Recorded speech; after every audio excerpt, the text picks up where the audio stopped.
तीन तलाक कानून बने 3 साल से अधिक हो गए, लेकिन इस तरह के तलाक खत्म नहीं हो रहे। पति को जेल जाने से बचाने के लिए महिलाओं को कभी देवर से हलाला करना पड़ रहा तो कभी बहनोई से। इसके बाद भी उनका शौहर उन्हें रखने को तैयार नहीं है।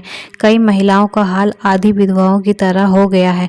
ना वे पति के साथ रह सकती हैं, ना ही उन्हें कोई खर्चा मिल रहा है जिससे वह अपना गृहस्थी चला सके। जब मैं 18 साल की थी तब मेरा निकाह हुआ था। 2-3 महीने बाद ही शौहर गाली गलौज और मारपीट करने लगा। सब्जी में नमक कम हुआ तो पिटाई, मिर्च ज़्यादा हो गई तो पिटाई। ना मुझे मायके जाने दिया जाता, ना मेरे घर वालों को यहाँ आने देते।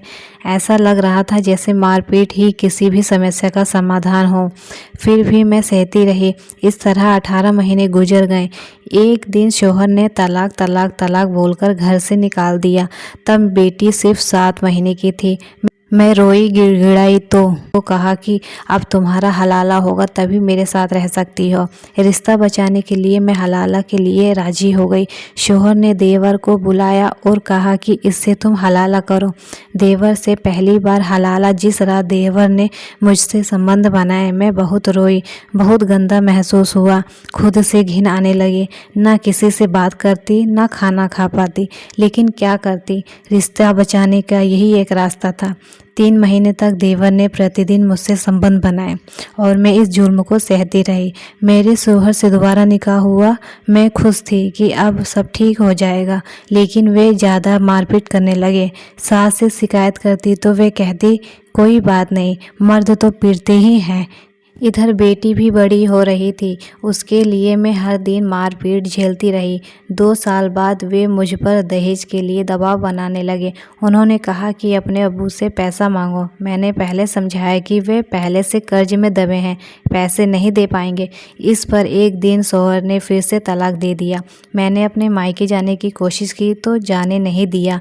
उन्हें लगा कहीं वहां जाकर पुलिस से शिकायत ना कर दे। शौहर ने कहा कि फिर से छोटे भाई के साथ हलाला करो, तब मैं तुम्हें रखूंगा। मेरे पास कोई ऑप्शन नहीं था। देवर 3 महीने तक मेरे साथ संबंध बनाता रहा।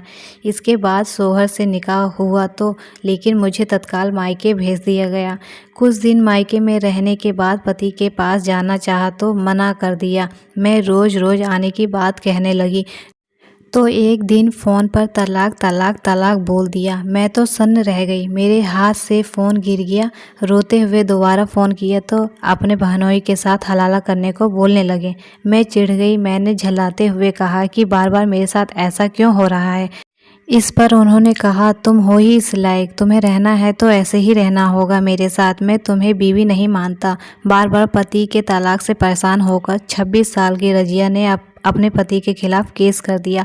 8 दिन लगातार थाने जाती रही, तब जाकर पुलिस ने उसके पति को गिरफ्तार किया। पिछले 8 महीने से पति जेल में है। रजिया के पास कोई सोर्स ऑफ इनकम नहीं है।